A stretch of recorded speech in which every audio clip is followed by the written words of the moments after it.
It's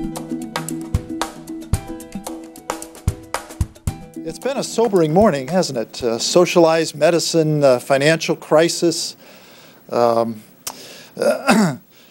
the end of our Constitution as we know it. I guess I'm here as the relative optimist, and I'm going to be presenting a mixed picture on trade. It is a difficult time for those of us who advocate increased liberty to do business in the global economy. You know, we've just been through a severe recession, and one of the casualties of the recession is that global trade flows fell by about 20%, which was the steepest decline since the Great Depression. High unemployment makes it even easier than usual to demagogue trade because we have to protect jobs. Even though those are economically phony arguments, they resonate as sound bites. And we have seen some backpedaling by governments around the world, an erosion on the margins of a commitment to trade liberalization. We've certainly seen it here at home in the United States. The stimulus package, which was deeply flawed in and of itself, contained Buy American provisions, which meant we were spending these taxpayer dollars, and if it involves steel or manufactured products, it had to be on American made, which in some cases meant we spent more for less, so taxpayers were getting less for their dollars. Increased anti-dumping orders, which just basically punish foreign competitors for being competitive in our market. The President imposed tariffs on imported tires from China, and they were the lower-end tariffs, which punished low-income drivers and made it harder to have new and safer tires on their cars. Congress is making noise about carbon tariffs, which have nothing to do with environmental concerns and everything to do with jobs and placating labor unions. Constant threat of sanctions against China over its currency.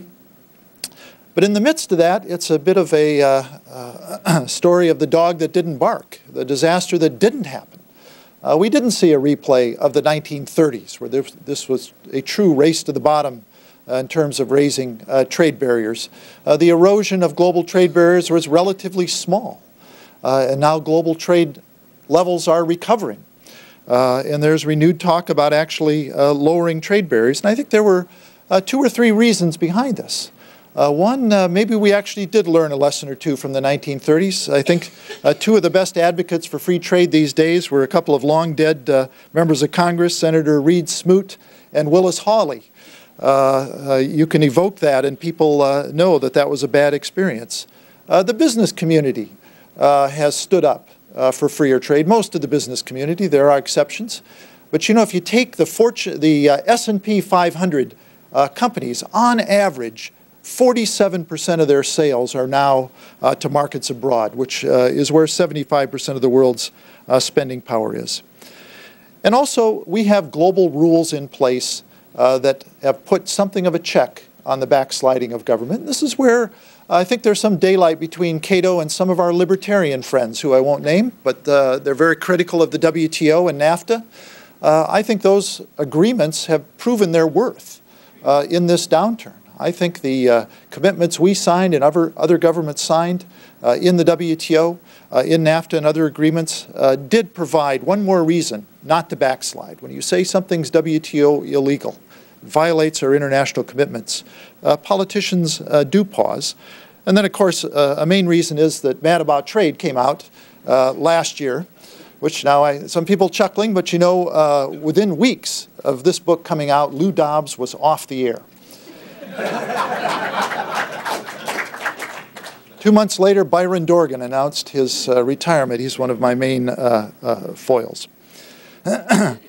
And actually, U.S. trade barriers, broadly measured, are at historic lows. So I don't take any particular credit for it, but in the Trade Department, we've actually seen something like progress in recent years. Well, where does the Obama administration stand in all this? The President, I think, wishes trade policy would just go away.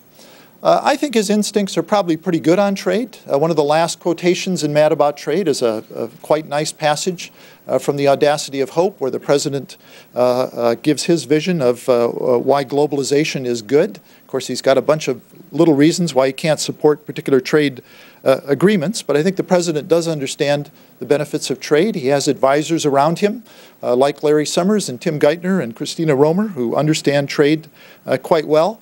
But he's unwilling to stand up to key constituencies that are opposed to trade, organized labor being foremost among him. So we have an administration that generally talks a good game in international fora and in well-crafted speeches, but has done virtually nothing to advance trade liberalization. So the United States is standing on the sidelines while other countries are busy negotiating agreements to lower trade barriers. We have not shown any leadership in the WTO and elsewhere to get talks going. The two main policies that this administration has put forward are both good in and of themselves. One is the Trans-Pacific Partnership, which would liberalize trade with some East Asian economies. But that's the bird in the bush. We have three birds in the hand, which are trade agreements we've already negotiated, and the administration is doing precious little to advance with Colombia, South Korea, and Panama. And then in the State of the Union, the President announced a national export initiative, which is fine in and of itself. I'm all for exports. I would also like to see a national import initiative, but I'm still waiting for that. But I also think that the administration is not doing what it should be doing to promote exports. And I'd just like to end with what I called in a newspaper article. I still like to have articles published in real newspapers. A free market 5-year plan to boost U.S. exports. And these are things the administration could do but is not doing that would boost U.S. exports and create good paying jobs. One, let's pass those 3 free trade agreements. Their trade barriers are higher on our exports than our trade barriers are on theirs. This would give us a level playing field the politicians always say they want. Let's repeal the embargo against Cuba, trade with Cuba, which has long ceased to be a national security threat. We lifted the embargo slightly on agricultural products, and almost overnight Cuba became one of our major markets for agricultural products. Let's resolve outstanding trade disputes that have subject U.S. exporters to sanctions. We have banned safety-certified Mexican trucks from driving on U.S. highways. Pilot programs show that they're actually safer than U.S. trucks. It's just that they're driven by Mexicans, which is why Congress doesn't allow them. That subject us to U.S. exporters to $2.4 billion in sanctions. The Brazilians have permission to impose $800 million in sanctions because of our cotton subsidies and the damage they do. The European Union and Japan have the green light for $500 million more in sanctions because of our abuse of our anti-dumping laws. Let's modernize export controls. We have controls on things we can sell to China and other non-democracies. They have nothing to do with national security. They're dual-use technology. Let's not pick a trade fight with China. Yes, we buy a lot from China, but did you know China is our #4 export market in the world? It's virtually the only major growing export market. It's the only market where we really have doubled exports over a 5-year period. It just seems to me a rule of business that you don't pick a fight with one of your major customers. And finally, let's keep the U.S. market open to imports. Where do foreign buyers of U.S. exports get the dollars to pay for them? They earn them by selling in our market. When we make it harder for the Chinese and others to sell products in the U.S. market, we constrict the dollars in circulation in global markets, and we make it harder to export. A tax on imports is a tax on exports. Which brings me back to my theme of balanced trade. The trade balance is always balanced. Trade is a mutually beneficial action, otherwise it doesn't happen. When Congress interferes in that, it makes us less free and less prosperous.